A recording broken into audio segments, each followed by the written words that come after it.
What's up, YouTube? So this is part two of floating in heat germination method. Once the plants are out of heat, we basically bring them to the bricks. All right. So there's no specific reason why I was actually using that tray with these tops with these plastic bottles floating in them, other than I'm actually planting in these. So the fact that I'm planting in these, it just makes everything so much easier. So I don't really have to transplant.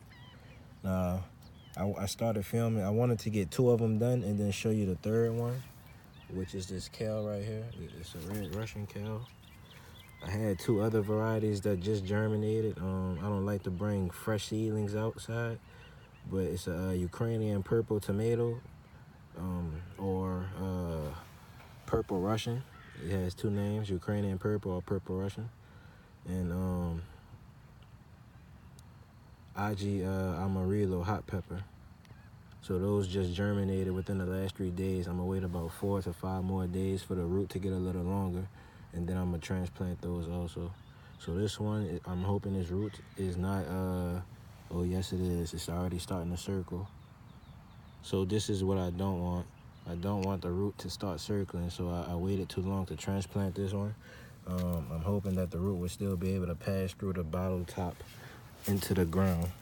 Now I caught this Emily basil in the nick of time. I was almost out of time. So if we see the root here for this Emily basil, I don't want it to get that long at all. At the most, I want it to become the length of the bottle top, and at that point, that's when it needs to be transplanted, because the roots are still penetrating downwards. We don't want to stop that downward growth. So that means no circling around the growing medium. The growing container. So all right.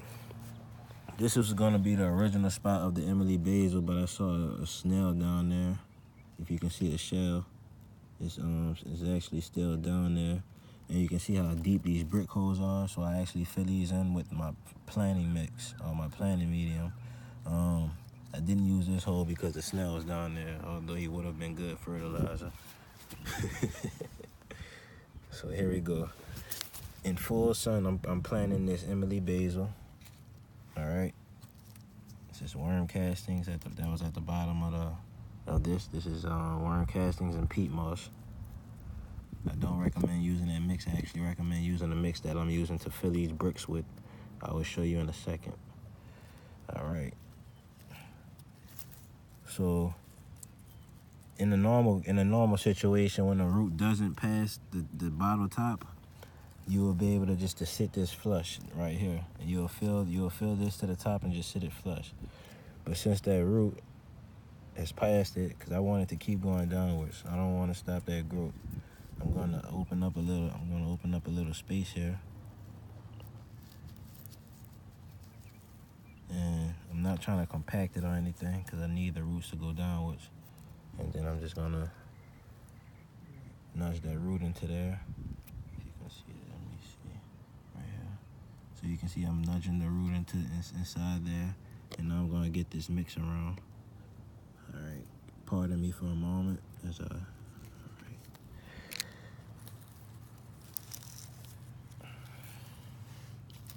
Raise it up again and try to get some more mix under there. I'm trying to keep the root inside here, and I want it to keep pointing downwards.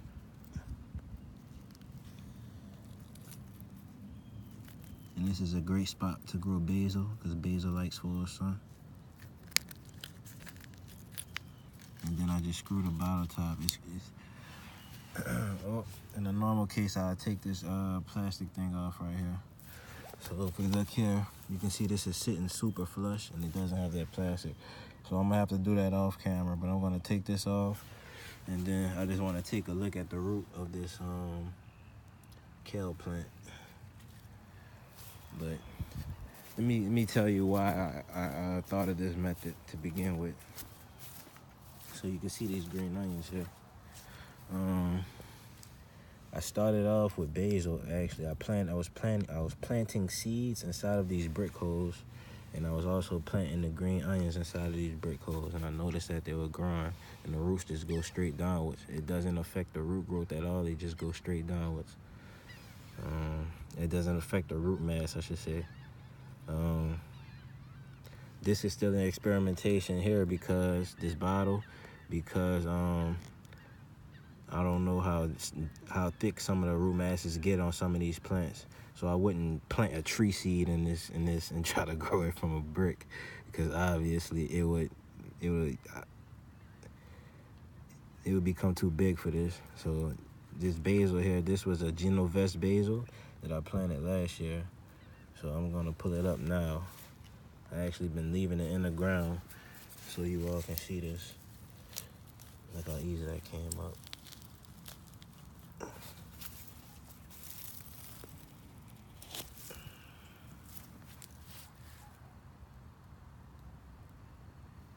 So this is Genovese basil. Just gonna compost that right there, right on that blueberry. Now this is another hole available for planting again. So this method here saves a lot of space, and it's very it works very well. I had another brick over here that I planted in that had, here it was.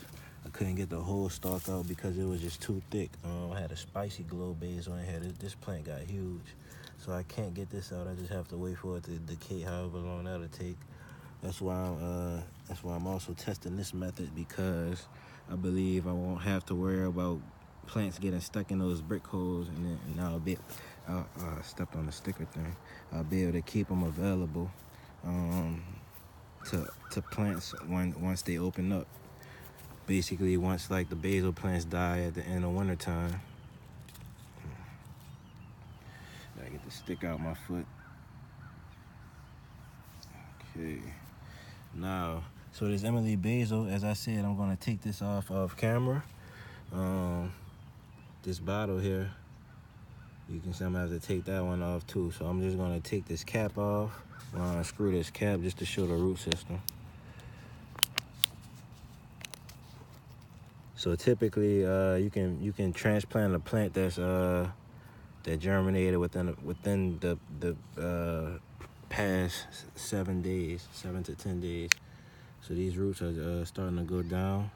There's a couple of roots going down actually, so it's been growing for a little while now. You can see this root here up here circling. So I'm gonna have to get this in the brick ASAP. I was about to say get in the ground. I'm gonna have to get in the brick ASAP. And there's nothing special going on here. It goes straight into the ground. This ground isn't amended on anything, so I will fertilize. And this also works out for me because when I water these blueberry plants and all the plants that are on the border, runoff basically just goes to the end of the bricks and it just seeps into the soil. So now I have something that will drink up the runoff water. So no water wasted as I water, and more food growing. 2 birds, 1 stone. Okay, that's my update for today, guys. I'm gonna get to planting these. This is red Russian kale.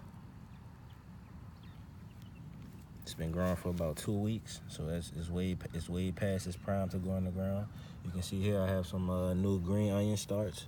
I have a lot of green onion starts going on. I think this variety is from Baker Creek. It should be like a red variety. I have some green onion starts all over here. They're in bricks all around my bed.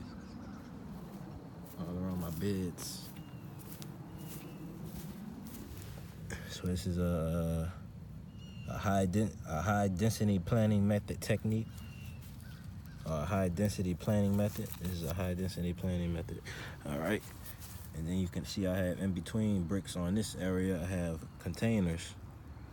So here, black vernicious tomatoes, as I showed in the previous video. And yeah, guys, that's just my setup. So in a couple of holes, I have green onions, and then in different areas, I would probably put a leafy green here or a pepper plant and whatnot. So I just do what I do with everything. It's my update for today, guys. I'll keep you posted on the next transplanting, because I have another set of seeds that will be ready within the next 3 days. I'm going to start transplanting everything earlier now. I'm not going to wait past a week or past 10 days. All right, guys, have a good one.